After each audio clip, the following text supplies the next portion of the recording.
From MTN News, this is Montana This Morning. As development in Bozeman continues to sprout up here from neighbors about some concern for a new development north of downtown.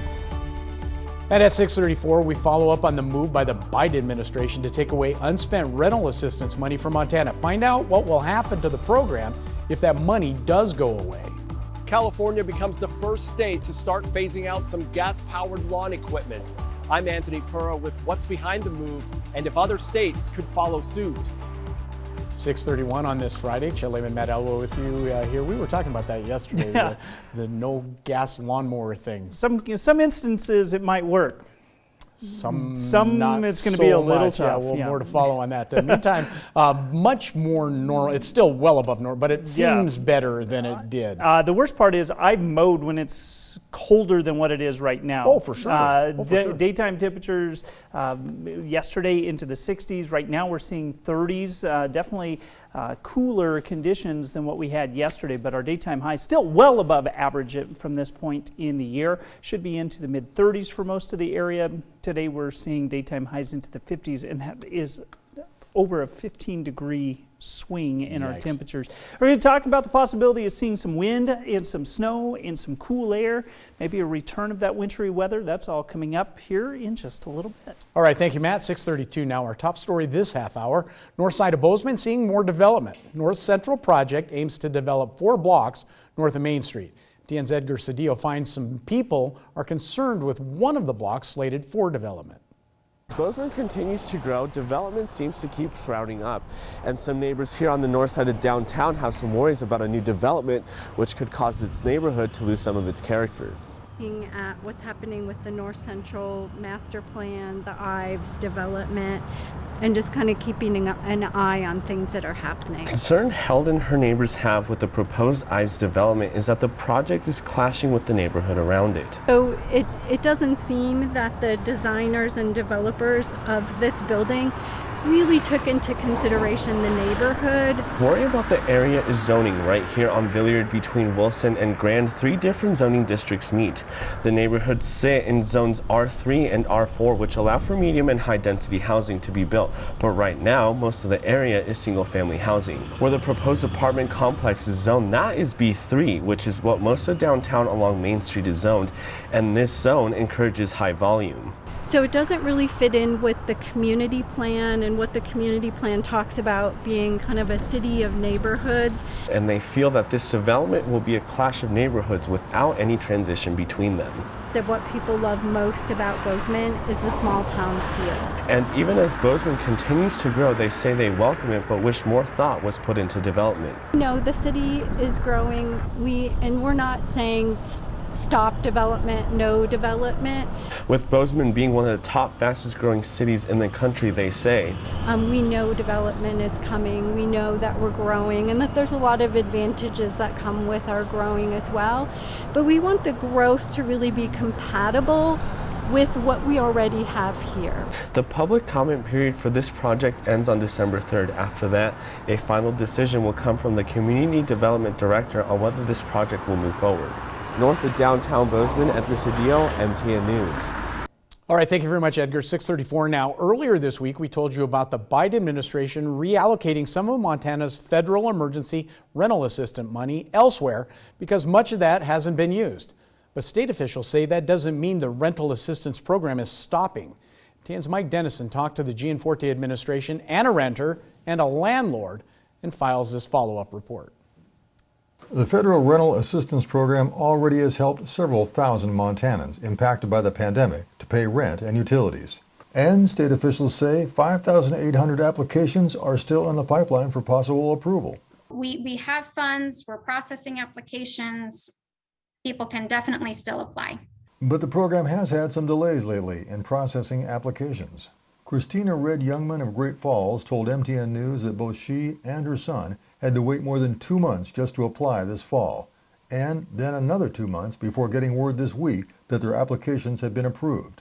Red Youngman says she's fallen 4 months behind on her $1,100 a month rent for a home on Great Falls' lower north side. Her landlord, Pat Goodover, says he's willing to accommodate the delays, but that the processing had been much faster earlier this year. Cohen, the Housing Division Administrator, says the state had to redo its system for the rental assistance this summer to adjust to stricter federal reporting requirements. Our initial application processing time was ranging between 12 and 14 days, which we were feeling, that's pretty good. It is unfortunately around 32 days right now. Our goal is to really get through the backlog of applications by the end of the year. Goodover says as a landlord, he knows that the need is still out there for the program. Governor Gianforte has asked the feds to allow Montana to use some of its rental assistance money to address other housing needs in the state.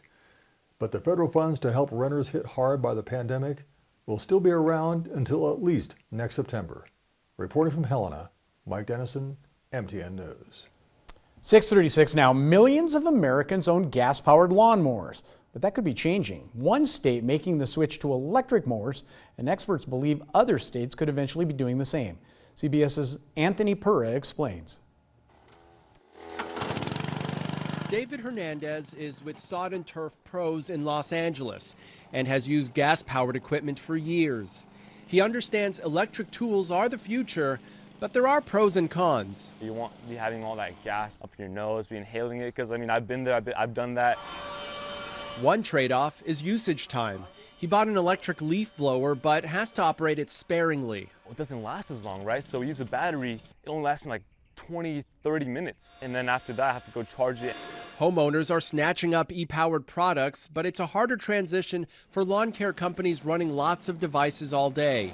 Governor Gavin Newsom signed a bill into law making California the first state to ban the sale of gas-powered lawn equipment by 2024 in an effort to curb emissions. Lawmakers supporting the ban say the gas-powered equipment produces high levels of pollutants that impact human health, emissions that can lead to lung cancer, heart disease, and respiratory problems. According to the California Air Resources Board, using a commercial gas-powered lawnmower for an hour creates the same amount of smog-forming pollution as driving a car 300 miles from Los Angeles to Las Vegas. USC environmental law professor Robin Craig says other states could follow. We'll see how manufacturers react. I think the easier that manufacturers make it for other states to adopt the same sort of ban, the more states will do it.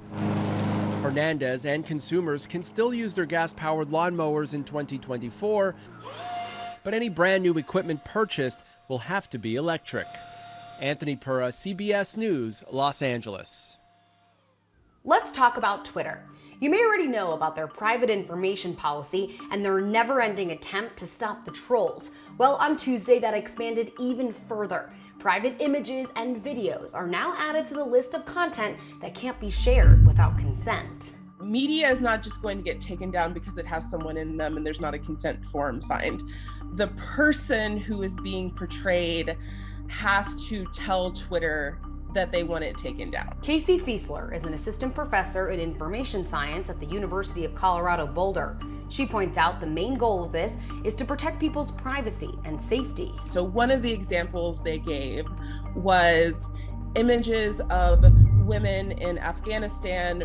If photos of them in public not wearing a burqa would put them in danger. This policy does come with some confusing fine print.